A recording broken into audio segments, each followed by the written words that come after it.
Okay, so my name is Samir Chindarkar. I have 3 years experience of Tableau development, Tableau desktop as well as Tableau server, plus good knowledge of SQL as well as some basic knowledge of Alteryx. So today's session is about installation and connection of MySQL server and PostgreSQL. So these are the two open source or open platform databases, you can say. So all of the application of these two databases are free for you, and you can enjoy its features and services free. So all the links of the download links and all these things I have already provided in the presentation only. So let's start with the topics that we are going to cover. These are the topics, that is MySQL simple installation. So there are two installation in the MySQL. One is standalone and another one is InnoDB cluster installation. So what is the difference between these two? I'll come back to that later. Then creating connection and users in MySQL, how to connect MySQL to Tableau. I think this is the basic thing for Tableau people, how to connect. Then Postgres SQL simple installation, creating connection and users in Postgres. Then how to connect Postgres with Tableau. And another thing is how we can use Tableau server repository uh, in the Tableau desktop using the PostgreSQL. So these are the topics for the day. So let's start with the MySQL simple installation. One thing I would like to say that actually the simple installation process are usually takes time. So I will only go through this PPT for MySQL, and for PostgreSQL I will practically show you how to install it, how to configure the connection and users, and how we can connect to the Tableau. So coming to the MySQL simple installation, so you can go to simply to the MySQL site, downloads dashboards, and from there you have to download this file. So this is nothing but MySQL installer. Now you will have a question that these both are the MSI installer. Then which one should I download? So I will recommend you to download the first one. So what is the difference between first one and second one is when you download the first file, so by default it will not download any of the applications in that file, in that package, you can say. But in the second one it will download at the time when you download this file. So I would recommend to download the first one. It is just 24 MB file. After downloading the file, right click and run it as administrator, or just simply run if you are already admin, and then accept the license, where and then click the next button. After that, here we have type of the setup, that is the developer default. So whatever the required for the developer, those listed applications by default get selected in that. If server only, then only server will be installed. If client only, then client installed. If the full setup you want to install, then it will install complete. And if you want to install by your choice, then you can select the custom. So today we are going with the custom installation.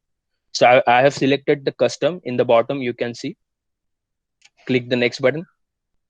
Then this is the product wizard, you can say. Here we get a lot of hierarchy. So for example, if you see there are mainly two things that we need to select here. One is the MySQL server itself, because that is the file, that is the main server file, setup file, you can say, that we required to configure first. So you can see I have selected that one. Then uh, there is a second hierarchy called applications. In that we have Workbench. So what is the difference between this Workbench and MySQL server?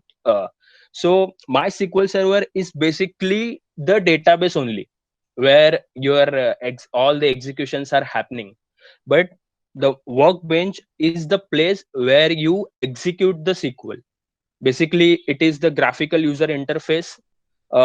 It is a kind of application that you open you connect to your connections, you add your credentials and all these things, and then basically a query window will open, and there you write your all the SQL queries. So uh, don't get confused between these. So Workbench is the place where you execute the queries, and the server is itself a server or the database where all these things are happening. Now, after clicking next, you will find as these two applications have selected, and we need to execute these applications. So clicking on the execute button, this will execute all the set of files. Now, Workbench is nothing, is not something that you configure. It is just an application. Only thing you have to configure is MySQL server. So remember, we have selected two files, that is, one is the Workbench and one is the MySQL server. Workbench has nothing to do with the configuration, but MySQL server itself, the database file, that we need to configure. Now, so as I told you, when we installing the MySQL, there are two types of installation. One is standalone, and another is the sandbox InnoDB, or you can say the cluster setup. So difference between these two, that is, in the standalone, you can see there is only one machine is there, and your all your things are going to happen or the execute on the on that same machine. But in the InnoDB cluster, there are multiple nodes are created, multiple servers are connected to each other, and basically that represents the high availability or the distribution structure of the database. So what is the difference and what are the advantage as per the type of installation that you select, that we'll see here. So let's say if you select the standalone installation, so it will give you row level locking. That is not possible. Row level locking is possible with the InnoDB cluster, not in the standalone, because standalone structure provides you at the table level locking. So basically, this is the, I would say, this is the disadvantage of the standalone setup, because in today's database, we need row level locking. And what is the row level locking is, then I will say there are two types of locks in the database. One is the exclusive lock and one is the shared lock. The shared log is nothing but it holds the, let's say there is a row, and it lock that row, and it, and let's say if I want to share that, then it will the InnoDB cluster give you the exclusive lock. That means it will give you access of updating the row, deleting the row, or inserting the row. So this is the feature, I would say, that row level locking that is required and that we are missing in the standalone. So if you really going to set up a MySQL into a proper, well settled organization, then obviously the InnoDB cluster I would recommend, because standalone is anyway not going to do work for them. Then standalone supports full text index, but InnoDB cluster do not support the full text index. So this is nothing but the, you can say, searching uh, of the column of the text or the query. So this full text index helps database to execute query a little faster, because it finds its text faster, and this feature is available in the standalone but not available in the InnoDB cluster. So here is a little bit disadvantages in the InnoDB cluster, but how we can overcome to this, that we'll see in the next part. So if you see the third point, that is table performance speed is high and the table performance is comparatively slow. Now why it is slow? So the reason is, first of all, standalone supports small databases, small scale level databases, but InnoDB cluster provides you the large number of database. So this is the reason it's give the standalone give you high speed, and also it has no row level locking, it has table level locking. and because of that its speed gets high and InnoDB's speeds gets low. Then coming to the fifth point, does not supports ACID property, but InnoDB supports ACID properties. Now, what are the ACID properties? I think Neha Kumari, I guess in the last session, she has explained very well in the last session what are the ACID property. If some of you were haven't attended her session, then I'll quickly explain you. So ACID properties is the mechanism to provide your database in a very consistent manner. So A stands for atomicity, C stands for consistency, I stands for isolation, and D stands for durability. Simple, I would like to give you example of Google Pay. So atomicity is nothing but uh, either the transaction happen once time of full, otherwise it won't happen. It's like it should happen, or it shouldn't happen halfly. So basically transaction अगर कोई है तो मैंने कोई एक 100 rupees का मैंने कुछ अमाउंट डेबिट मेरे गूगल पे के अकाउंट में से 500 रुपीज में से मैंने 100 रुपीज किसी और को दिया, देन यहाँ पे मेरे 400 बचे और सामने वाले के अकाउंट में 200 थे, तो उसको 300 होना था, बट वो नहीं हुआ। मतलब मेरे साइड से वो डेबिट हुआ, बट सामने वाले के साइड पे क्रेडिट नहीं हुआ। तो आइदर ये ट्रांजेक्शन पूरा हैपन होता, मतलब पूरा होता, या फिर ना होता। यानी मेरे में से 100 रुपीज भी ना डेबिट होते और सामने वाले में क्रेडिट होते, और मेरे में से डेबिट होते और सामने वाले को क्रेडिट होते। So these two scenario should happen, not in between this की मेरे में से 200 डेबिट हुए बट उसमें क्रेडिट नहीं हुए। तो automaticity stands for that. Consistency is nothing but automaticity itself saying that it should be consistent. तो हमारा डेटाबेस जो भी है वो कंसिस्टेंट ही होना चाहिए। Isolation is nothing but one transaction should not see what is happening with the other transaction. So basically this is how keeping your transaction safe. Basically let's say there is a certain transactions are happening, and in between a system gets failure, and might be another transaction interpret a particular value wrong, and it will be executed in that way.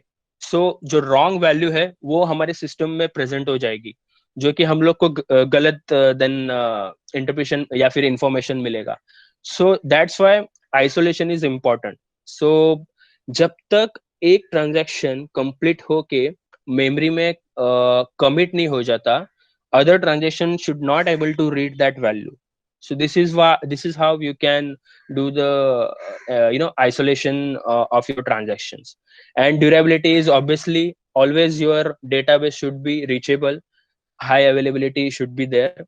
So this is where you can say standalone is missing ACID property and the InnoDB have the ACID property, because InnoDB has more than a one nodes, or you can machines in its cluster. So this is how it's achieved the ACID properties. Now deleted table can re-establish in standalone, but cannot establish in InnoDB cluster. So basically these are 5-6 points that I have listed. I thought these are important. You can also Google for yourself and find more differences, and you can learn yourself. So now coming back to the installation process. So this is how then configuration window will look when you click the next hit button after clicking the standalone MySQL server option. Now here, if you see, by default MySQL server takes 3306 port number. So this is the default port that MySQL requires. You can change it, but this is the recommended one. Okay, clicking next will take you to the authentication method. Now MySQL has upgraded themselves. So this is the new method of authentication is given in the MySQL, that is use the this one, where it is SHA A256. So this is the advanced level authentication that MySQL is providing now. So this one is also the recommended for you. Don't go for the second option. Now, obviously, when you're installing the SQL, MySQL, you need a root username also. So this is by default your root user, and you have to provide a password for that. So just give a password to it, or in the same time you can add new users also. So you can see here is the add user button. So how to add users, I will tell you later also, because you can do that after installation also. Now so this is the wizard where you say that run my SQL server services as my Windows services. Basically, whenever you open your Windows or your machine, it the MySQL services should start at the same time and start, so that you don't need to manually run the services and all. So here are these options: start MySQL service as system startup, and configure my MySQL server as Windows services. Clicking next, this, after doing all the configuration, all the logs files will be executed. So you have to click on the execute button, and this is how it will configure the standalone uh, installation setup. And then you can launch the MySQL workbench from here also, or you can just simply go to the start menu, and from there you can search workbench, and you can launch from there also. Now, coming to the next type of installation, that is InnoDB cluster, and this is the cluster usually organizations use because it provides high availability.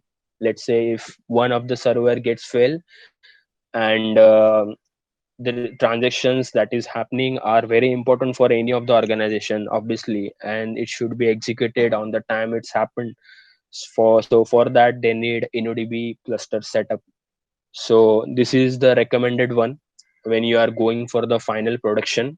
One thing I would like to note here, the InnoDB cluster setup that I'm going to show this in the presentation is for the test only. The actual installation doesn't happen in this way. They completely use shell script, use the command prompt for that, and this is how they install. But the one I am showing you is completely graphical user interface way, but it will give you confidence and great idea to how you can configure the MySQL InnoDB cluster. For also, I have given you the link here, link that you will understand very well. So let's this time what you have to do when you download that setup file from the internet. Now this time you have to select in the product wizard that MySQL server setup file, then shell script and the router. Now you might be wondering why I'm not why I haven't selected the workbench. Let's say if I have already installed workbench on my machine, then I don't need to install it. I just need my MySQL server, shell, and router. Now what are these three things? What is I have already explained you what is MySQL server file. This is the place where all your execution is happening. But what is the shell and router? So shell is nothing but uh, it is the path where your all the clusters, or you can say the nodes of your cluster are connected to each other. And why they are connected to each other? Because we need high availability of our databases. Let's say I have three nodes in my one cluster. My initial node, where I actually execute my all of the transactions. Okay, but let's say if it gets fail, then the second node of my cluster should be available there. And how this switching should happen, that happen with the shell. But to the shell we should tell this server is failed and now this server is available, and that smart things handled by router. So these two are interlinked to each other. So basically router tells to the shell that this server is not available for the time, so we should go for the second server, I mean the second node, you can say. So this is how these three interact with each other and give us high availability of the database. So how to configure this? So see, if you see down below, this is the structure of the our database. The client tab is nothing but our workbench, you can say. This is MySQL shell. This is MySQL router and your InnoDB cluster. So for any question? Okay, No, sir. thank you. So this is the structure, how it's look. InnoDB cluster, the client type workbench, the shell and router. This is how they interact with each other and give us the high availability from the node, or you can say this single cluster. Basically, the single cluster have multiple nodes. Looks. So now let's set up the InnoDB cluster. So basically, in the start only, you have to tell uh, MySQL server that how number of nodes you want to, or the instance you want to install. So by default, server gives you 2, 3, and I think there is 4 also. So I have selected here 3 MySQL server sandbox instances. Okay. Again, here you have to give the root password. So default your user is root, so you have to give or the setup password for this, same as we did for the standalone. Clicking next, then select your authentication method. This is the MySQL recommended one, the first option I told you already. Then we need to configure and execute all this configuration that we have selected. Okay, so just these are nothing but you have to just click next and get it till here. So after executing or the setuping the server, now we need to set up the router. Now in the router itself, it by default it will take port 3310. Now as I told you, I have selected 3 instances for that. Now these 3 instances will run on separately on the 3 different ports: 3310, 3320, and 3330. So these are the default ports will be taken by the MySQL InnoDB clusters. So you can later change that using the shell script, but default it will take this one. So obviously an IT guy, you will require whether the port is available or not, because you have to confirm with them. So these are some parts that in where you need a IT person in this. Okay. So also I have here explained what is MySQL routers. MySQL router is a lightweight middleware that provides transparent routing between your application and any backend MySQL server. It can be used for a wide variety of use cases, such as providing high availability and scalability by effectively routing database traffic to appropriate backend MySQL server. As I told you, this moves our traffic from one cluster to another cluster as per the availability of the uh, uh, of the node. Now, execute all this configuration by clicking on the execute button. Okay. So once you execute all these things, you just need to click on the finish button. Same window will be appear that to launch the workbench or not. So after completing all the setup, now we need to create connections. So default there will be one connection. So this is how it looks. If you want to create a new connection, here is add button that is just next to MySQL connections. You can click on it and you can create the new connection for yourself. Now let's say if you have clicked on the new connection, so this is I mean the add button, this is the window will appear. So just give the name to the connection, that is here I have given the local server, Then standard connection method is the standard TCP/IP, the recommended one. Your host name, that is your local host. The port, that is 3306. Now remember, this 3306 is your server port, and that 3310, 3320, and 3330 are your node ports. So these are two different things. Don't get confused in these. So basically, when you from the Tableau you want to connect to the uh, MySQL, you are going to use this 3306 port. Then test the connection. If it gets tested successfully, click OK, and your new connection will be created over here. Now you just click on it, the new connection, and you will be able to get into this window. So this is the main panel where all your basically the dashboards or the feature those are given. Now if I want to create a new user, I told you that I'll tell you how to create add a new user in your MySQL connections. So go to the administrator pen. So it is here only, you can see.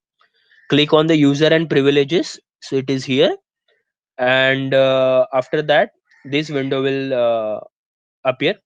Here you have to give uh, the login name, or the username, and then you have to give the authentication type. So this one is the we have already selected, that is SHA 256 password. After that, you need to give password to your user, and then click apply. So new user will be created. Now once you're done with the all this connection and adding the users, and now you want to access your MySQL with your Tableau, just go to your Tableau desktop, and from here search for MySQL from here, and then just click on it. And from here you have to give these credentials. So what is your server name is nothing but you can type here localhost or your address, and the port that I told you, that is the default port is 3306. Database name is optional. And if you want to log in as a root user, then type username as root and its password. If you want to log in as the new created user, then type that username and its password and just sign in. You will be able to see this screen, and from there you can use your database. So this is how you do connection in the uh, Workbench MySQL. So from Tableau to MySQL. And as I told you, there are some shell script for setuping for the production deployment. So this is the video. I have given you the link. You can check out. So basically, this is how actual installation of the InnoDB cluster happened using the scripting. The one I have showed you is just a graphical user interface setup. This is how you install it, but actually this installed with this way. So this is the shown in the video. You can check out later.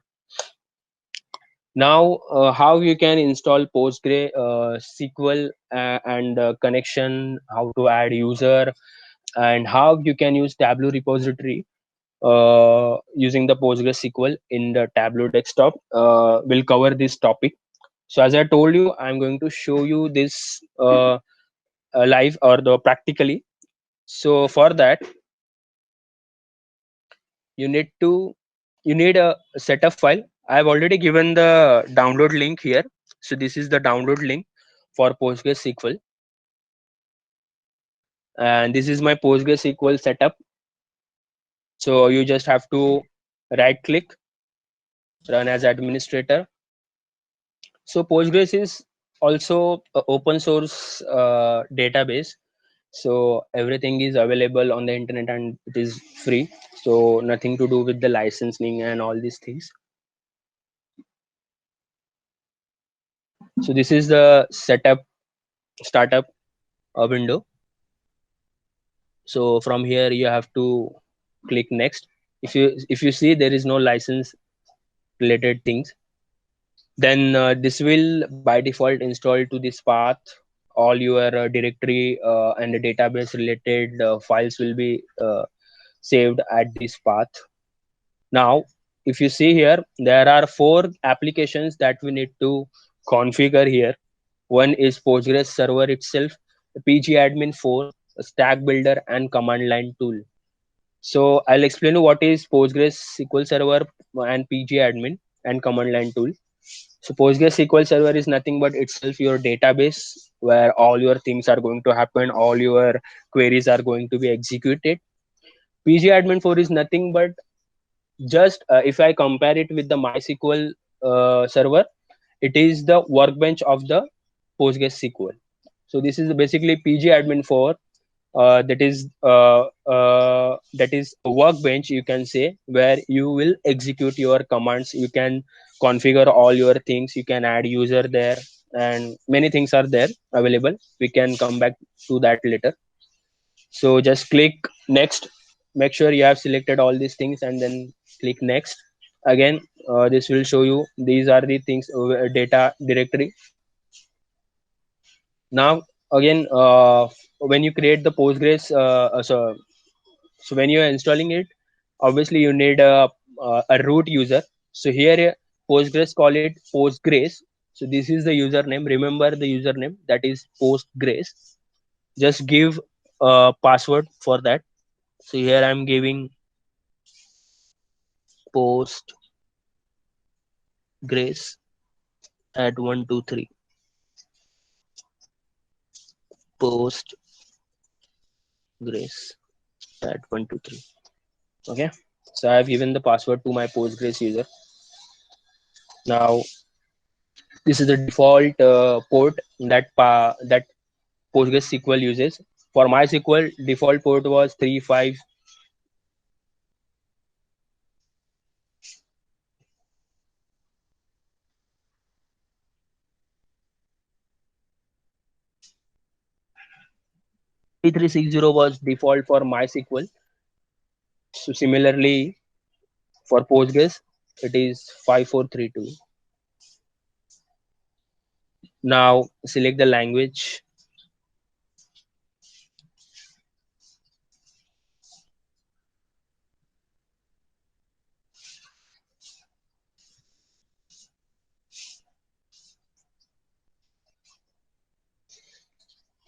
Then click next. Click next. So this will install all the things. Till the time I'll show you in the PPT only. So this is how you set up this. Select all the things, select your port, and then execute it. And then after the execution, this window will pop up. So remember to untick the stack builder because we have nothing to do with the stack builder. So when the final window will pop up, just untick that. Now creating connections and users in the Postgres SQL. So I'll tell you how pgadmin works. So basically pgadmin will take you to your local browser. Make sure your default browser is Chrome. I mean, you can take Explorer also or Edge also, but Chrome will be easy for use. So it will take you to, let's say, Chrome, and there one pop-up will happen where you have to give password or set a password for pgadmin. Remember, this is not your Postgres password. I mean, this is not this. This is the password for your pgadmin. So remember, there are two different things. One password is for your pgadmin, and one password of your user or root user, that is Postgres.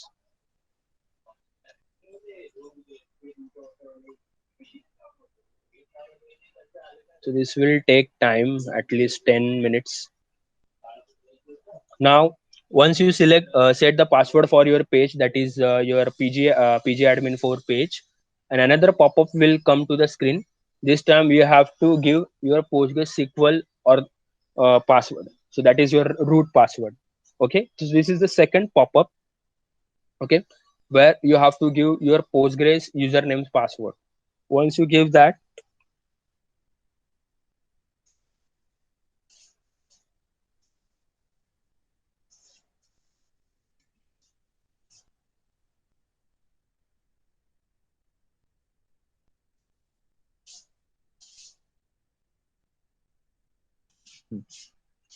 So this is the final window look like in your browser. This will be in your browser only, and this is how it looks, where all your server is listed, your database are listed, your schemas are listed. Then under the schema, what are the tables, what are the procedures that you have written, all the things will be listed here only. So this is the structure how it looks. So and it is very easy to use, you can say. Just if it's, for example, if you want to create a table, just right click on this table, and a graphical user interface will be pop up, and from there you can configure the column names and your data type, then the key constants that you want to give. So basically I would say this is completely graphical user interface. You don't need to type complete query for that. You can also type query here, so nothing to worry about it, but also it gives you graphical user interface. Now how you can add a user. So if you see here in the login slash group roles, there is a create and login group role. Okay, so just click on it.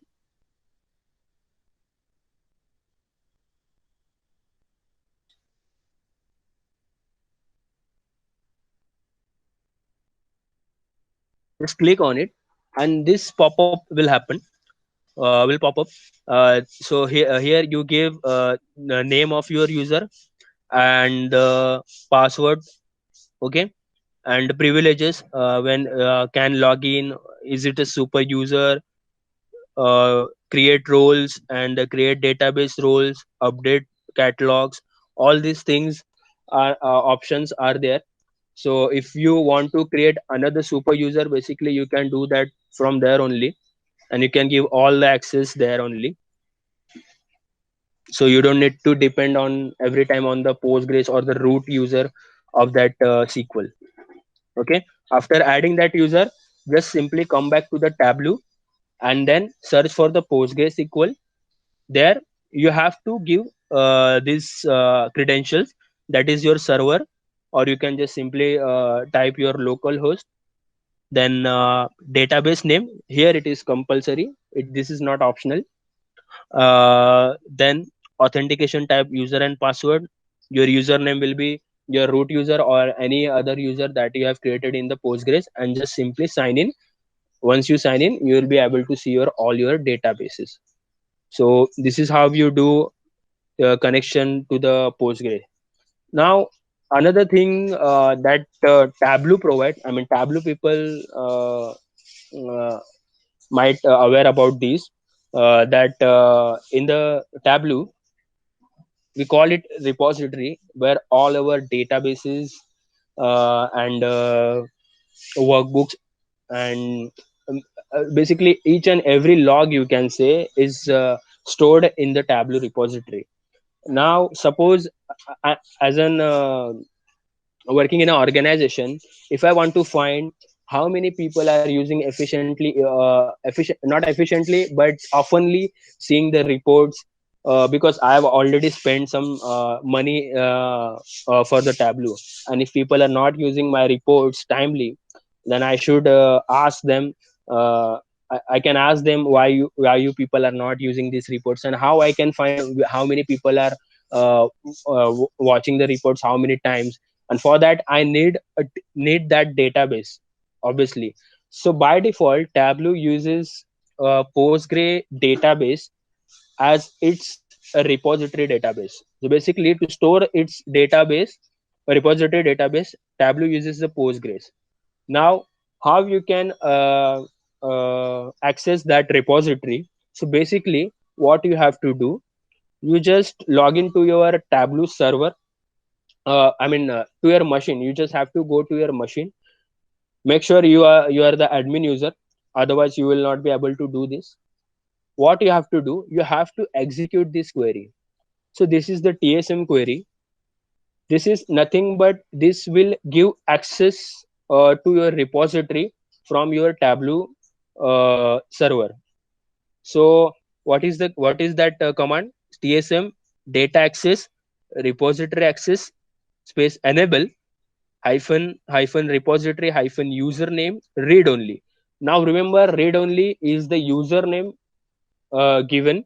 That is a default username given. You can also give a different username also, and then repository hyphen password space password, whatever the password you want to give, that give to that read only user. Once you do that, now when you will go to the again to this Tableau server, what you have to do, again here will be your server address, or the server or the host name will come. Now if you want to access that repository data, what you have to do, you have to type this database name, that is work group, because this is the name of your database where it all store the information of all the logs that is happening in the Tableau server. And then you have to log in with the username that you have just created with that command, that is read only and its password. Once you log in into that, you will be able to see all the tables in your repository that you are using in a Tableau server. For example, it can be your workbooks, it can be your users, it can be your subscription time logs, and many things. Basically whatever happening on the Tableau server, everything you can access with this. So just so I think this is a good feature that is Tableau providing. I don't know this is available in the Click or Power BI not, but this is something Tableau is giving. Now coming back to our setup, let's check. It's still going on. So any question so far, what I have explained? Any of you have been using the Tableau server repository? Yes. Is anyone of you is using Tableau server's repository or a Postgres as a database in at any client site or anywhere? Oh, no, sir, I'm not using it.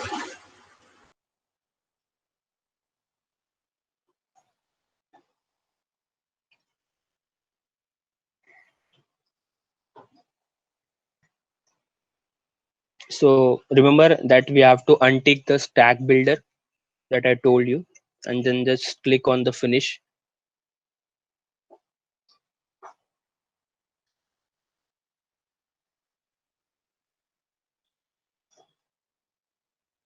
Now what you have to do, go to your start and type here pgadmin.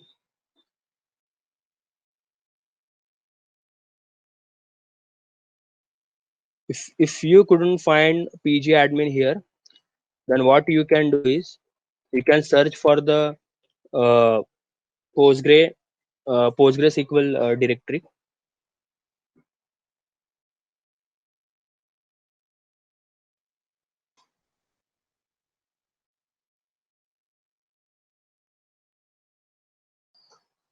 The system is slow.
So you can see here is my repository. or the folder. And from here, what you can do, you can launch this pgadmin 4 application. This will take me to my default browser.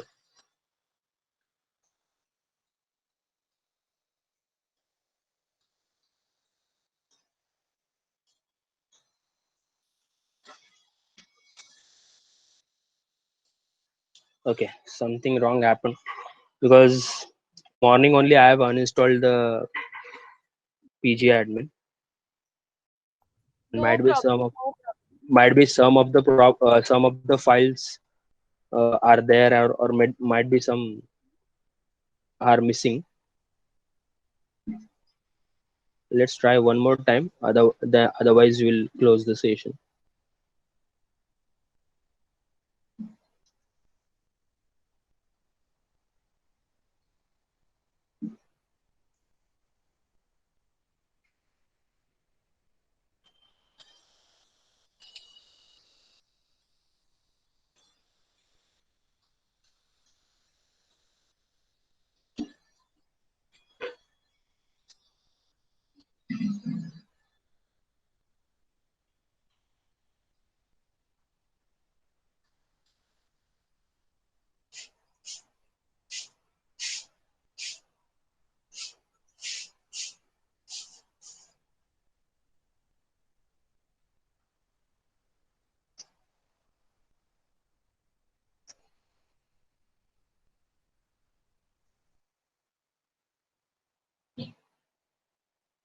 Yeah. So all you can see, as I told you, we need to set up two password. One that we have already set up, that is for our root user, Postgres root user, and this one is for pgadmin. So you can set password here, whatever. I am the lazy person, so I will just type root at 123.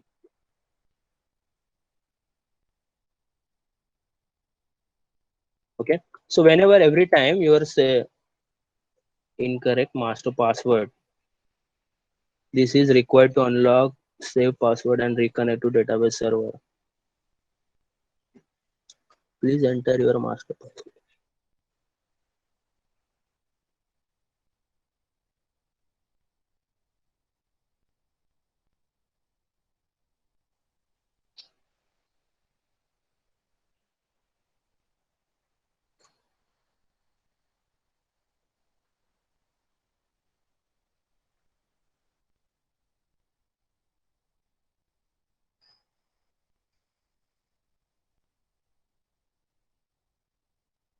Okay.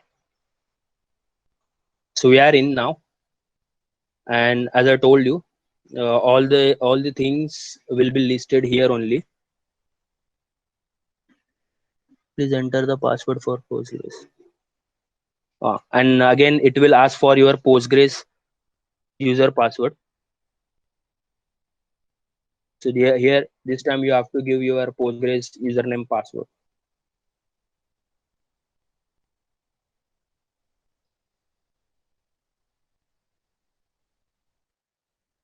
So now you can see we have a database, that is the data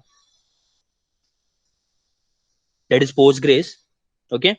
Under that we have schemas, and in the schema we'll have the tables and procedures and everything basically that SQL flavors provide us the applications.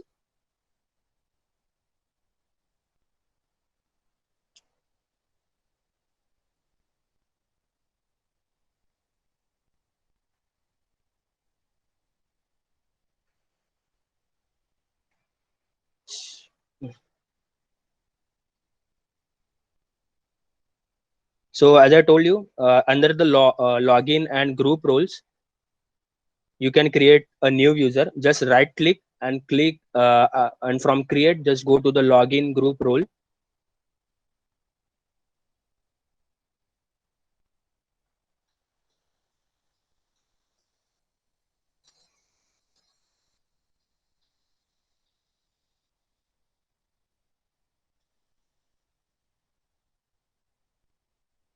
Since my system is very slow. I'll log in with the default username. So I'm going to the Tableau now.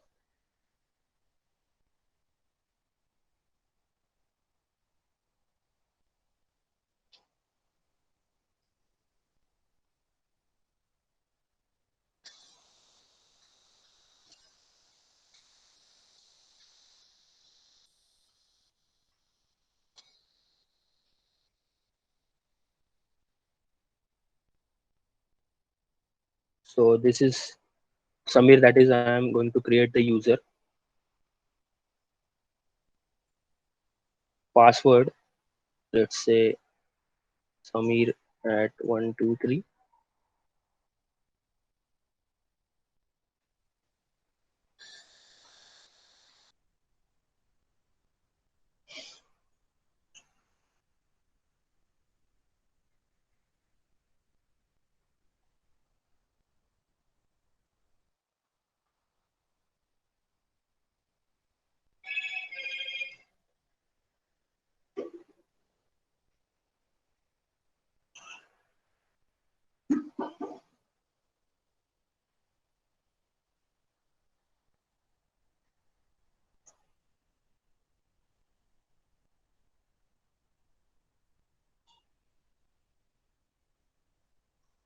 So from here you can search for PostgreSQL.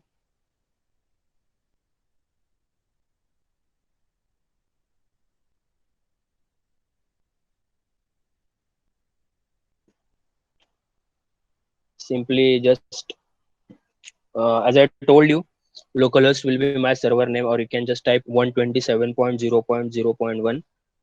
Default port is 5432.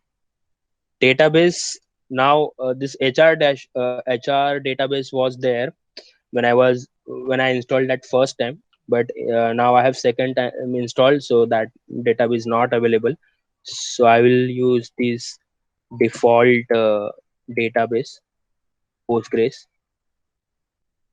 Let me just confirm it was Postgres only. Yeah, Postgres. Okay.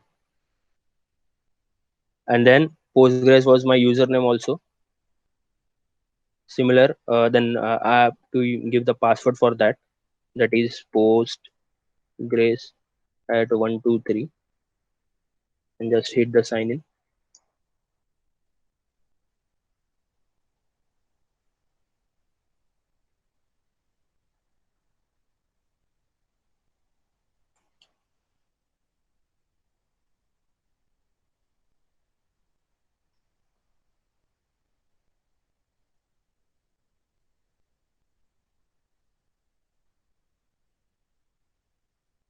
So as you can see, I have connected to the Postgres database, but the Postgres database has no database in it.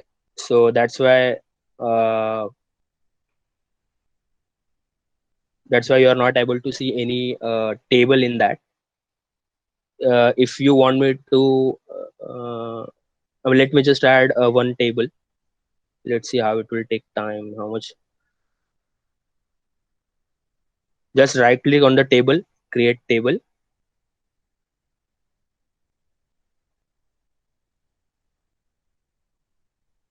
Okay, give name employee. Let's say. Then owner is Postgres. That is my username. Schema is public. Partition table, I don't want partition table.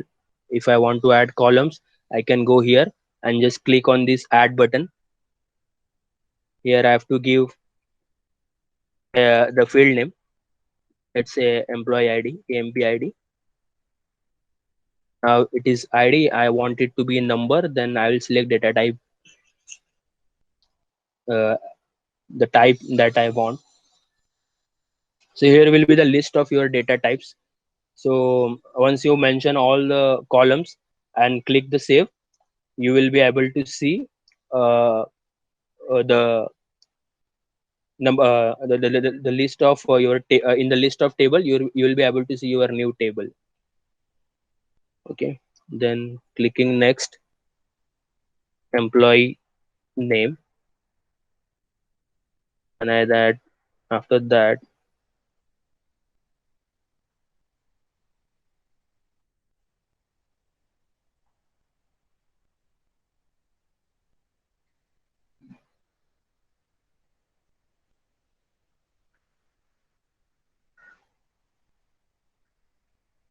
okay, and just click save.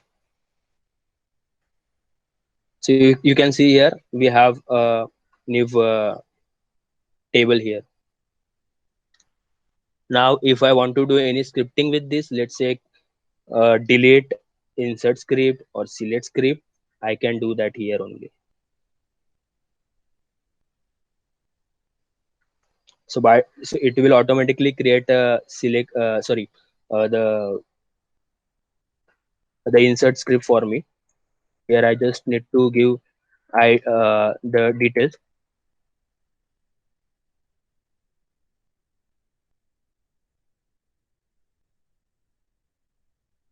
and then select and just execute it. So basically you should know how PostgreSQL syntax works. So I'm not digging into that. So just remember this is how it works.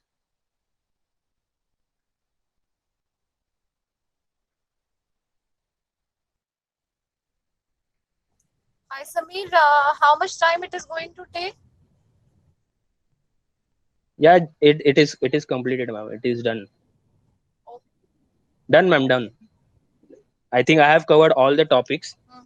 Only thing is I cannot show these people the how Tableau repository can access, because for that we required Tableau server access. But rest of the things I think I have showed. So done for the day. I mean, we can close the session. If anyone have any questions, then please ask. Yeah, you can see employee table is created, that we have just created in the PG admin. It has no value because I haven't added value. When you will add the value, then you will be able to. Samir, one question is coming in my mind. Yes. Uh, in what scenario do we use Postgres? In what Why scenario? not Hmm. SQL? Mhm. Yeah. So first of all, both are the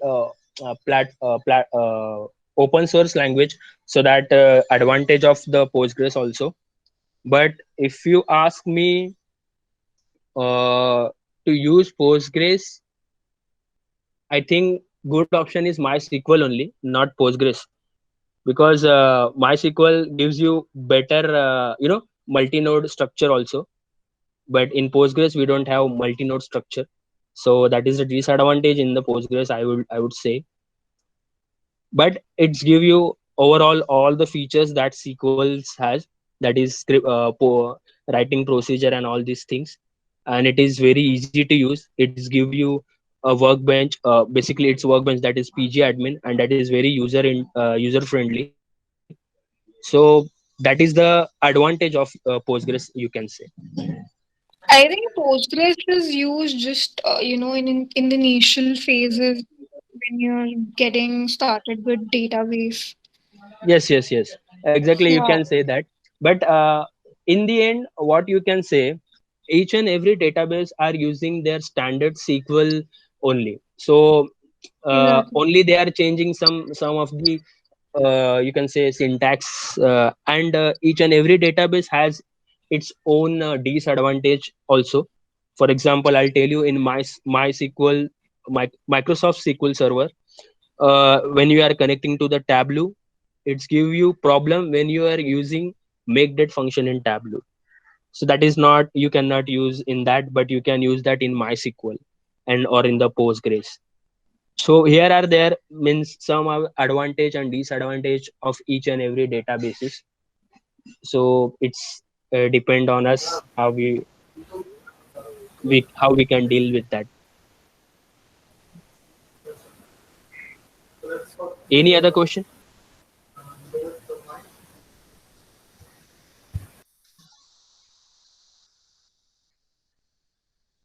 Okay. Thank you, Samir. It was a wonderful session. I hope everybody must have watched how we install and what prerequisites required for Postgres installation. Anybody, any question? Please come up with your questions. You can stay in touch with Sameer. Anyway, I'm sharing this PPT, and I would recommend you to install both of these database, MySQL standalone one, and in the Postgres, that is pgadmin, with the pgadmin. Try to create your database. You can also import a different database into the existing database, so that you can use that and then connect it with the Tableau or whatever the BI tool you want to use, and do dashboarding and all these things. Also do some changes in the database and see how you can make the database challenging yourself, and then how you can build the dashboard out of it. So this is how you can learn. So basically this will enhance your SQL skill. I mean, these are open source and very easy to use tools, so I think this will help you. That's it from my side. Thank you, Sameer. Thank you, all of you, to attend this session. Thank you very much. Thanks everyone.